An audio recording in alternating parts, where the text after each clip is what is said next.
Bonjour! Aujourd'hui, on va faire ensemble un des derniers chapitres de l'année, les identités trigonométriques. Je vous invite, à travers ces moments-là qu'on va passer ensemble, à voir les identités comme un jeu d'algèbre, ok? Comme des énigmes. Et vous allez voir qu'il y en a vraiment des identités qui sont très difficiles à résoudre. Par exemple, si on s'en va à la page suivante, n'ayez pas peur, ok? À chaque fois, il y a un égal, comme ça, et le but, c'est de montrer que ce qui est à gauche est égal à ce qui est à droite, ok? Et quand vous avez réussi à montrer ça, bien, vous avez démontré l'identité. Alors, quel que soit l'angle, quelle que soit la balade autour du cercle, on se promène et on arrête, et à un moment donné, on a fait un certain angle, quel que soit l'angle qu'on fait, tiens, je vais écrire θ, bien, il paraît que tangente carrée de θ fois cos carré de θ est égal à sin carré de θ. Bon, pour l'instant, ce que je vous dis peut peut-être ressembler à pas grand-chose que vous connaissez, mais quel que soit l'angle, il paraît que ça, c'est vrai. Alors, c'est ça une identité, c'est de montrer que c'est toujours vrai. Commençons avec une identité très facile. Alors, si jamais je me promène autour du cercle trigonométrique et que je fais un certain angle que je vais appeler θ, ok? Ben, il y a une identité qui est toujours vraie et c'est celle-ci qui est ici. Sin carré θ plus cos carré θ égale à 1.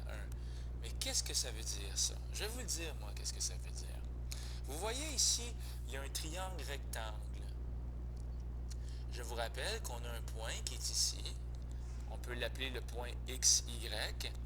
Mais combien de fois j'ai répété que le X, c'était le cosinus, et combien de fois j'ai répété que le Y, c'était le sinus de l'angle? On a toujours un triangle rectangle, quel que soit l'angle qu'on fait. Alors, quel que soit notre angle, on a le phénomène suivant, qu'on a le triangle rectangle, x carré plus y carré est égal à 1. Comme dans un petit Pythagore, bien sûr, x au carré plus y au carré est égal à 1.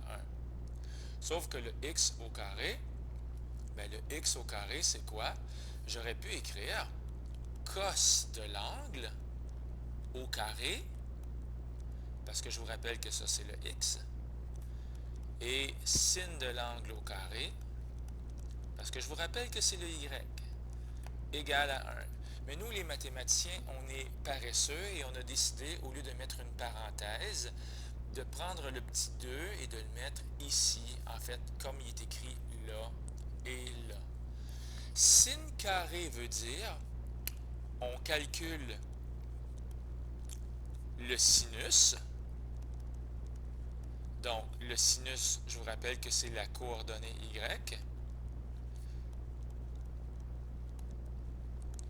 Et une fois que c'est fait, et donc ensuite, on élève au carré.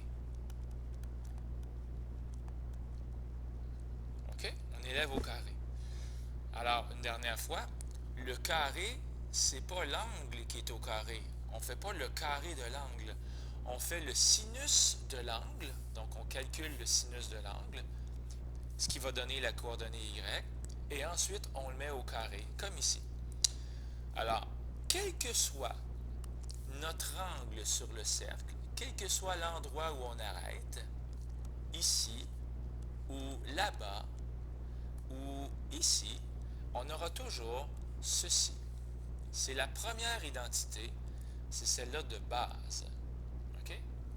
Et là, c'est écrit, on vérifie, même après une balade de 3 radians.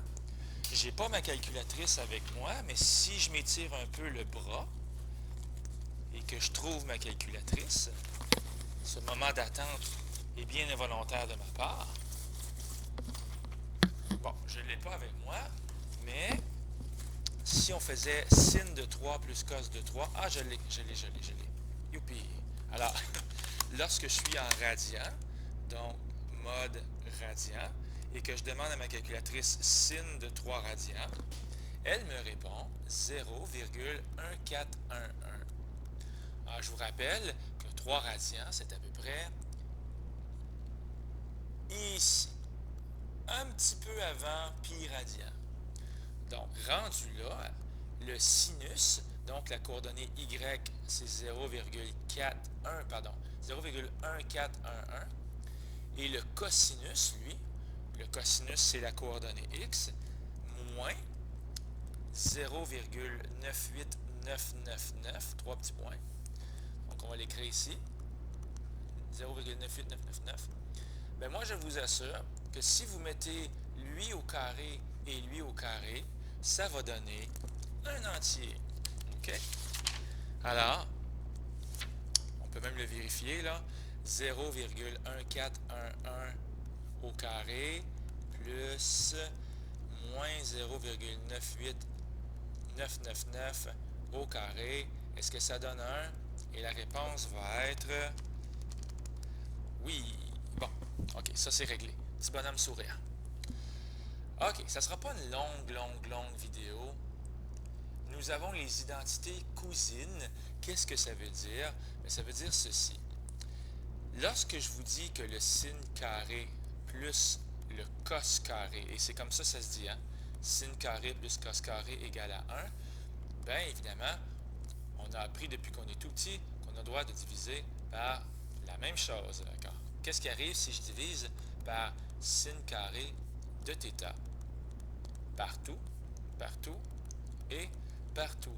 Mais ça va donner ceci. Sin carré divisé par sin carré, ça fait 1. Cos carré divisé par sin carré. Celui-là, on le connaît peut-être moins. Mais lorsque vous revenez au tout début du document, en page numéro 1, tiens, numéro 1, ben, on a vu quoi en page numéro 1? On a vu que la tangente, ça égalait le sin sur le cos.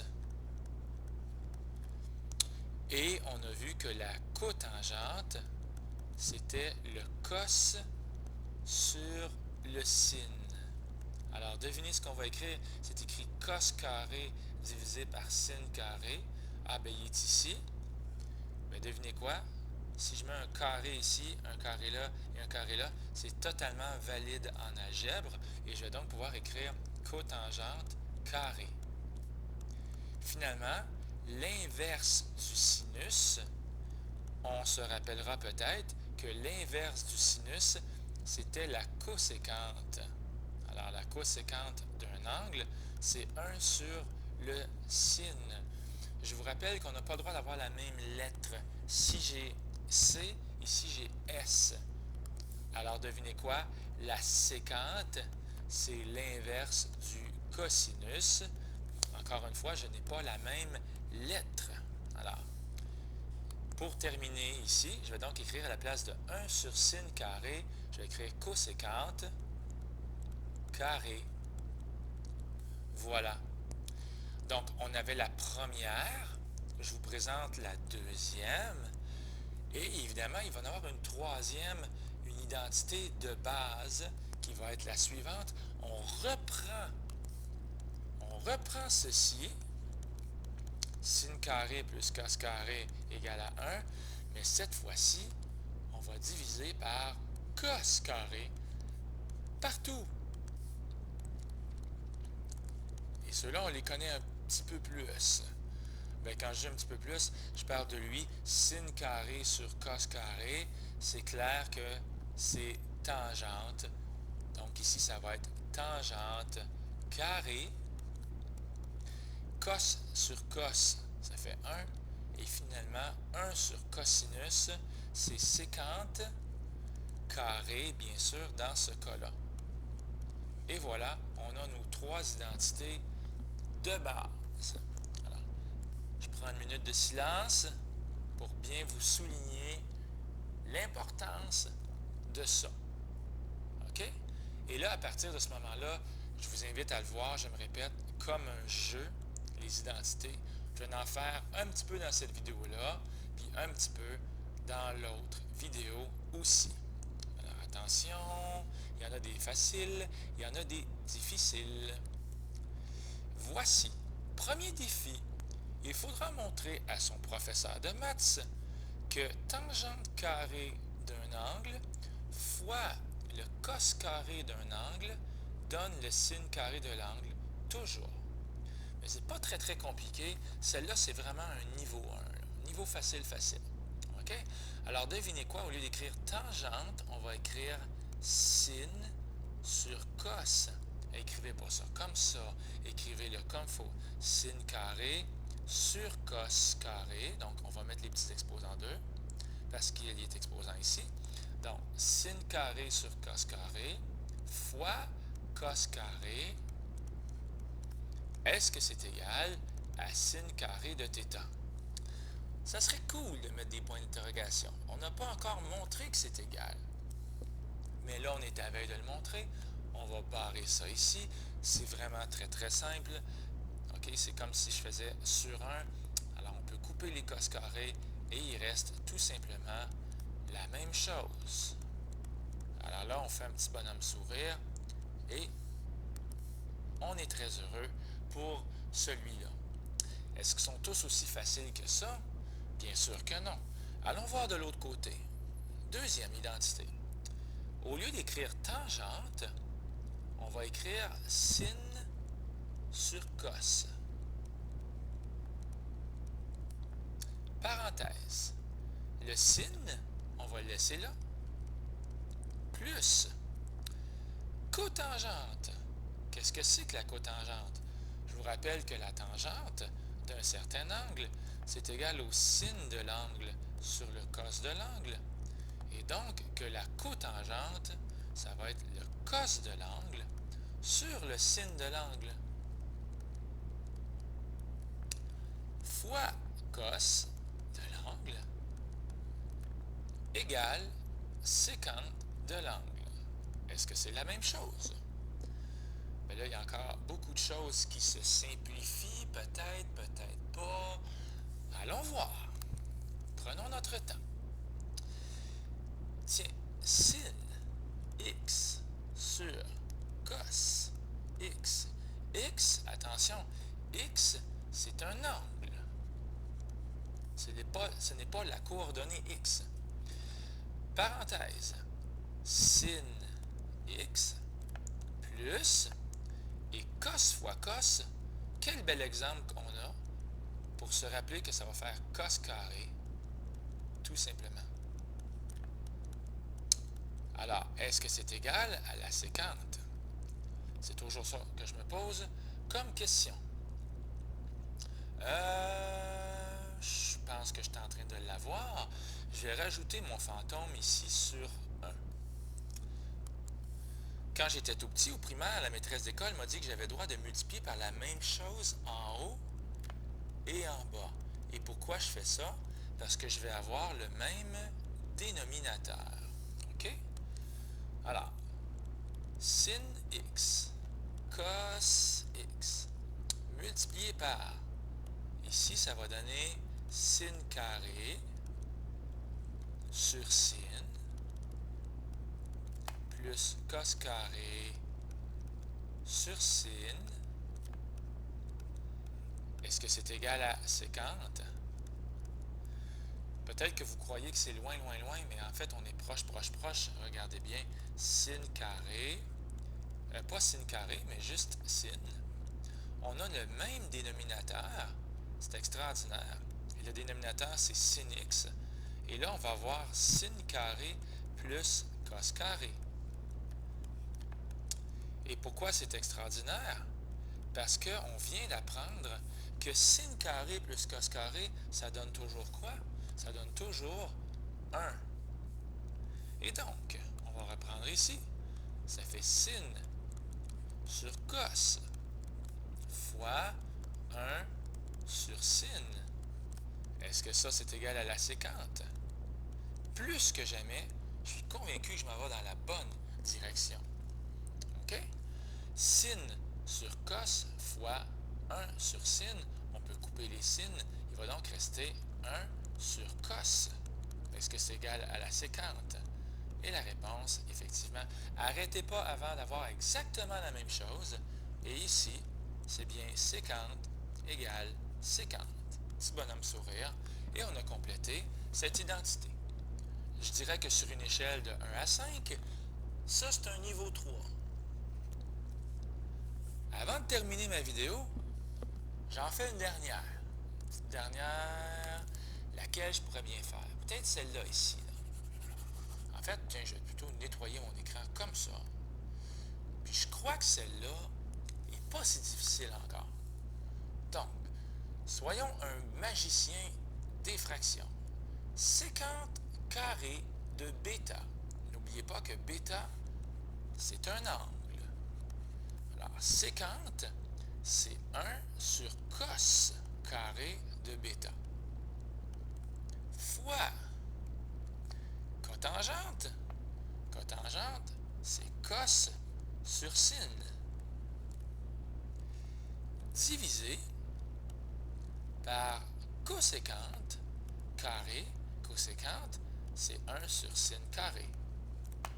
Paraît-il, selon la légende, que c'est égal à tangente bêta. Pas de panique, on va voir ce qu'on veut faire avec ça. Lorsqu'on a une division, il suffit de multiplier par l'inverse.